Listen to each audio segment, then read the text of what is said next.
आज का प्रश्न हमें भेजा है पूर्ण सिंह राठौर ने बीकानेर राजस्थान से। तो पूर्ण कहते हैं कि गुरुदेव, पिछले 3-4 महीने से मुझे पता नहीं क्या हो गया है। मैं सुबह शाम शराब पीता रहता हूँ। बार बार रोकने की कोशिश करता हूँ लेकिन रुक नहीं पाता। सुबह कुल्ला भी शराब से करने लगा हूँ। मेरे घर में सब कुछ अस्त व्यस्त हो गया है। मैं बर्बादी की कगार पर हूँ। गुरुदेव कोई तावीज़ दे दे या कोई मंत्र दे दे जिससे कि मैं इस विपदा से पार पा सकूँ, क्योंकि अब घर वाले कहते हैं कि वो सहन नहीं कर पा रहे हैं। मैं शराब पी के हुड़दंग भी मचाने लगा हूँ। तो पूर्ण, तुम्हारे को एक बीमारी है और उस बीमारी की लिए तुम किसी डॉक्टर के पास जाते हो तो वह डॉक्टर तुम्हें 2-3 खुराक दे देता है जिससे कि तुम्हारी बुखार उतर जाता है, तुम्हारा जुकाम खांसी ठीक हो जाता है। लेकिन अगर कोई डॉक्टर कहे कि तुम्हें जीवन भर तक दवाई लेनी पड़ेगी, वह औषधि को तुम्हारे पल्ले ही बांध दे, तो फिर वह डॉक्टर नहीं है।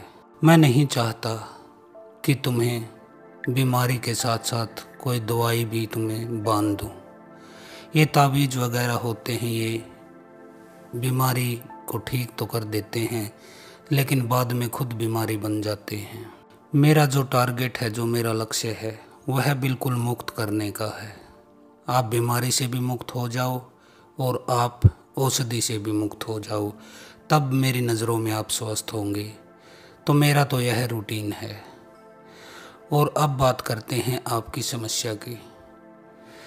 तो जहाँ तक मुझे दिखाई दे रहा है, लगभग 3.5 महीने पहले आपने एक किसी शादी में गए थे और वहाँ पे आपने शराब पी, और शराब पीने के बाद आपने कहीं खड़े होकर पेशाब किया था।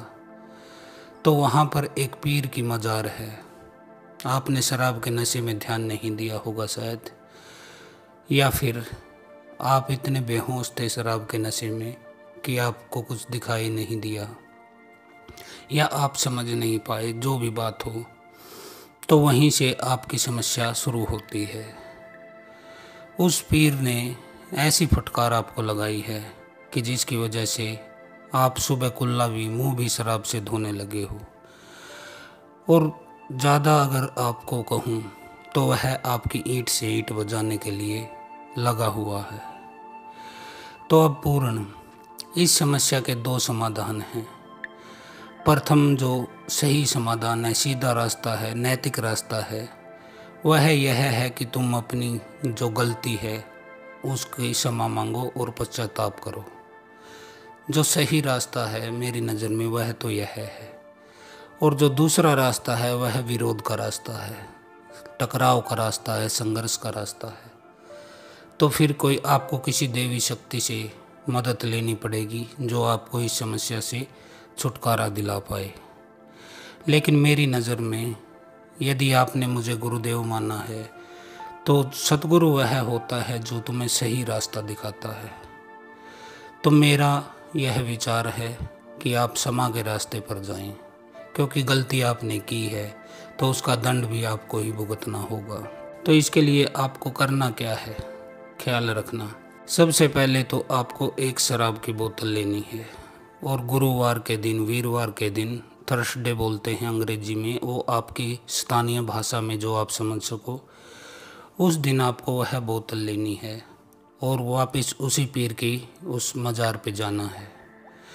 आपको उस वहाँ पे बोतल चढ़ानी है और फिर अपनी गलती की आपको क्षमा मांगनी है कि मेरे से गलती हो गई, उस दिन नशे में था मैंने आपकी मज़ार को नहीं देखा और मैंने यहाँ पेशाब कर दिया। फर्स्ट आप गुरुवार को जाओगे तो यह करोगे। उसके बाद आपको जाना है सेकंड गुरुवार तक, क्योंकि इन 7 दिनों में आपकी 20% जो है शराब में कमी आ चुकी होगी। तो दूसरे वीरवार जाओगे तब आपको एक सिगरेट लेके जाना है और वह उस मज़ार पे चढ़ा देना है।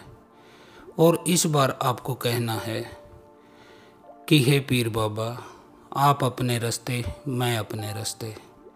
आज से न मैं आपका विरोध करता हूँ, न ही आप मेरा कुछ बुरा करें। यह आपको उस समय बोलना है। फिर आप अपने घर चले आएं। इसके बाद आपको फिर देखना होगा कि आपकी लगभग 50% जो आदत थी, यह जो आपके ऊपर विपदा पड़ी है, ये ख़त्म हो चुकी होगी। अब बाकी बचा 50%। तो उसके लिए सुने, अब आपको तीसरे गुरुवार फिर जाना है, लेकिन इस बार आपको कुछ लेके नहीं जाना है, आपको खाली हाथ जाना है। और वहाँ खड़े होके आपको कहना है कि हे पीर बाबा, मैं 3 गुरुवार से आपके यहाँ स्थान पर आया हूँ और अपनी समस्या से मैं दुखी था, मेरी गलती थी। अब आज के बाद आप मुझे परेशान करना बंद कर दीजिए, क्योंकि मैंने प्रेम से आपको, अपने दिल से आपको बोल दिया जो मैंने बोलना था। अब इससे अधिक मैं कुछ कर नहीं सकता। इसके बाद आपको कहना है कि पीर बाबा, इस बार अगर आप मेरी तरफ आओगे, बढ़ोगे किसी बुरी नीयत से, तो फिर मैंने भी अपना एक गुरुदेव बना लिया है। हरिद्वार में योगी आनंद माँ काली के ध्यान में बैठे हैं, क्योंकि गुरु ही मेरे अब रक्षक हैं। मैंने अपना वकील चुन लिया है। अगर आपको अब भी कोई समस्या है तो आप उनसे, उनका द्वार खटखटाएं, उनसे आप मिले, वही आपको सही जो है ट्रीटमेंट देंगे। और ये कहकर आप वहाँ से चले जाएं। अब मेरा मानना है कि इस बार आपको तीसरे गुरुवार के बाद अगले 7 दिन में आपकी 100% जो ये समस्या है ये ख़त्म हो जाएगी। अगर फिर भी नहीं होगी तो अब आपको कुछ करना नहीं, उसको अब मैं संभालूंगा जो भी विपत्ति आएगी, क्योंकि आपने मेरा उसके सामने जिक्र कर दिया कि अब आगे के लिए मेरे गुरुदेव से मिले। तो यहाँ आपकी समस्या ख़त्म हो जाती है। मैं आपको ताबीज़ इसलिए आपके दवाई पल्ले नहीं लगा रहा, क्योंकि पहले आप डरते हो कि कोई शक्ति आपको नुकसान पहुँचाएगी, उसके बचाव में आप ताबीज़ बांध लोगे। जब वो शक्ति आपका पीछा छोड़ देगी, फिर वो ताबीज़ आपकी बीमारी बन जाएगा।